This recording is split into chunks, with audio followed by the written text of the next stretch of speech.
The kingdom Spain couldn't conquer. The Sulu Sultanate Spain conquered Manila in 1571. They claimed the entire Philippines as their colony. They built churches, imposed Spanish law, and forced conversions across the islands. But there was one kingdom they couldn't touch.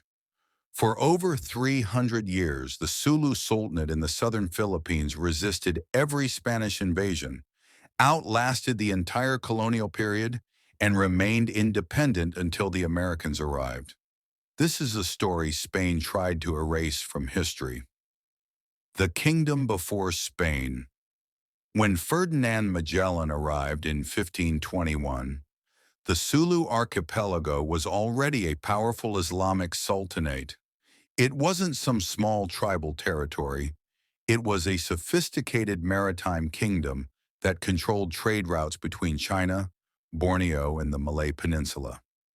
The Sultanate of Sulu was founded in 1405 by Arab traders and local Dadis who converted to Islam.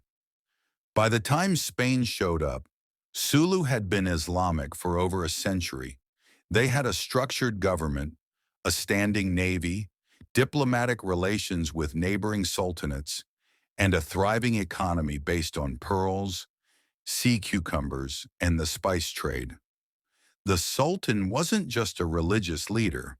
He was a political and military strategist who commanded fleets of warships and controlled a network of fortified islands. This was a naval power, and Spain was about to learn that lesson the hard way. The first clash, Spain's strategy was simple: conquer Manila in the north, then move south and pacify the Muslim kingdoms. They called it the Moro Wars, Moro being their term for Muslims, borrowed from their conflicts with Moors in Spain. In 1578, Spanish governor Francisco de Sande launched the first major expedition against Sulu with a fleet of warships and hundreds of soldiers. They burned the Sultan's capital, Jolo, to the ground. It seemed like a victory. But here's what Spain didn't understand. Sulu's power wasn't in buildings, it was in mobility. The Sultanate operated through a decentralized network of islands, fortresses, and naval bases. Burning one city meant nothing. Within months, Sulu rebuilt and counterattacked Spanish ships in the Visayas. This became the pattern for 300 years. Spain would launch expensive military campaigns, temporarily occupy parts of Sulu, declare victory, and then get pushed back out. They never held Sulu for long. Why Spain kept losing? Spain had superior European weaponry and larger ships. So why couldn't they win? First, naval superiority belonged to Sulu. Their warships, called Garay and Caracoa, were faster and more maneuverable than Spanish galleons. They were designed for shallow waters and quick strikes. Spanish ships were built for open ocean and cannon battles. In the tight channels and coral reefs of the Sulu archipelago, Spanish ships were sitting ducks. Second, guerrilla warfare. Sulu forces didn't fight European-style pitched battles. They raided supply lines, attacked isolated garrisons, and vanished into the islands. The Spanish called them pirates, but they were fighting a defensive war using the only tactics that worked against a larger empire. Third, alliances. Sulu wasn't alone. They had diplomatic and military alliances with the Sultanate of Maguindanao, the Sultanate of Brunei, and various Dadis across Mindanao. When Spain attacked one, the others provided support. It was a coordinated resistance network. Fourth, religious unity. Islam wasn't just a religion in Sulu, it was a political identity that unified resistance against Catholic colonization. The Sultan framed the conflict as jihad, a holy war defending Muslim lands. This gave the resistance ideological strength that Spain's civilizing mission couldn't break. The raids. But Sulu didn't just defend, they went on the offensive. Throughout the 1600s and 1700s, Sulu and Maguindanao forces launched devastating raids on Spanish-controlled Visayas and Luzon. They attacked coastal towns, burned churches, freed enslaved Muslims, and captured Spanish and Filipino Christians as captives. These weren't random pirate attacks. They were strategic military operations designed to weaken Spanish control and fund Sulu's economy through ransom and trade. Spanish records are filled with panicked reports of Moro raids. Entire coastal populations abandoned their towns and moved inland. Spain built watchtowers and fortifications along coastlines, many still standing today, specifically to warn of Sulu raids. The Spanish were terrified. They couldn't protect their own colonies from a sultanate they claimed to have conquered. Spain's desperation. By the 1700s, Spain tried everything. They built more forts. They launched larger invasions. They offered treaties. They attempted economic blockades. Nothing worked. In 1851, Spain sent a massive fleet of 19 warships and thousands of soldiers to finally crush Sulu. They bombarded Jolo again, destroyed forts, killed hundreds. The Spanish celebrated another victory. But within a year, Sulu was operational again. The Sultan simply retreated, regrouped, and continued resisting. Spain had spent enormous resources and achieved nothing permanent. Here's the humiliating truth. Spain never defeated Sulu. Not once. Not in 333 years of colonial rule over the Philippines. When Spain sold the Philippines to the United States in 1898, Sulu was still independent. The Americans arrive. The Sultanate of Sulu signed treaties with foreign powers as a sovereign state. They had diplomatic relations with Britain, Germany, and other European nations who recognized Sulu's independence, something that infuriated Spain. When America took over the Philippines in 1898, Sulu initially negotiated as equals.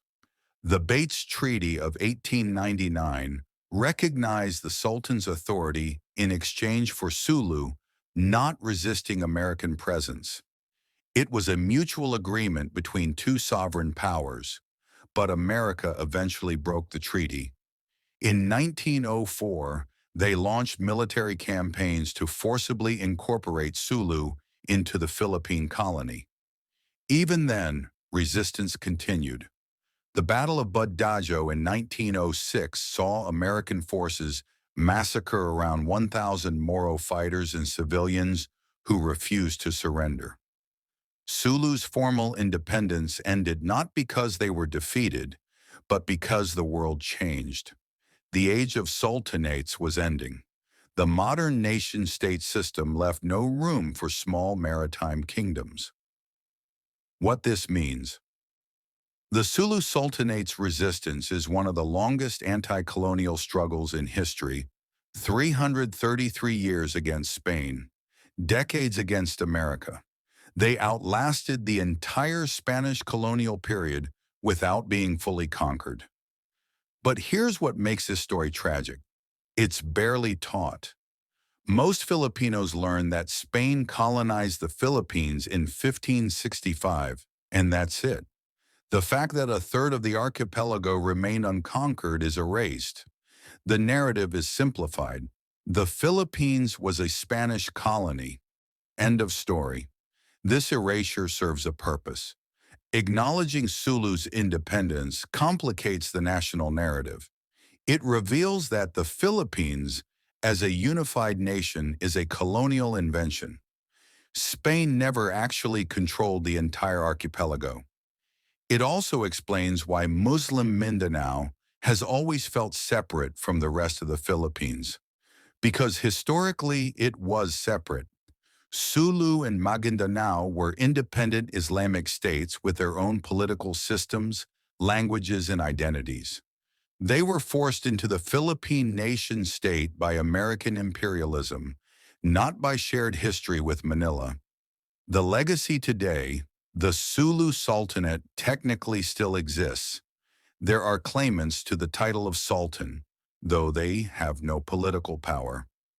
The Moro people of Mindanao continue to fight for autonomy through groups like the MILF and MNLF, seeking self-governance in a region that never wanted to be part of the Philippines.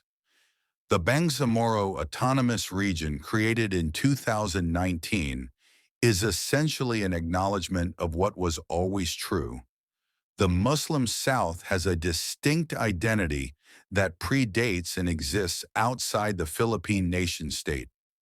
The bottom line: Spain conquered the Aztecs. They conquered the Incas. They colonized most of Latin America and held it for centuries. But they couldn't conquer a small sultanate in the southern Philippines. That's not a footnote in history. That's a headline. The Sulu Sultanate resisted the most powerful empire of its time for over 3 centuries and won. They lost their independence eventually, not to Spain, but to a different empire in a different era. The next time someone says Spain colonized the Philippines for 333 years, remember Sulu. Remember that there was a kingdom that said no and backed it up with 300 years of warfare. Remember that colonization was never total, never complete, never uncontested. Spain rewrote history to hide their failure, but the records exist. The forts they built out of fear still stand. The treaties they signed recognizing Sulu's power are archived. You can't conquer a people and then claim you conquered them when they're still fighting you 3 centuries later. The Sulu Sultanate didn't just resist, they won. And that victory was so inconvenient for colonial narratives that they buried it in silence. But history doesn't stay buried, not forever.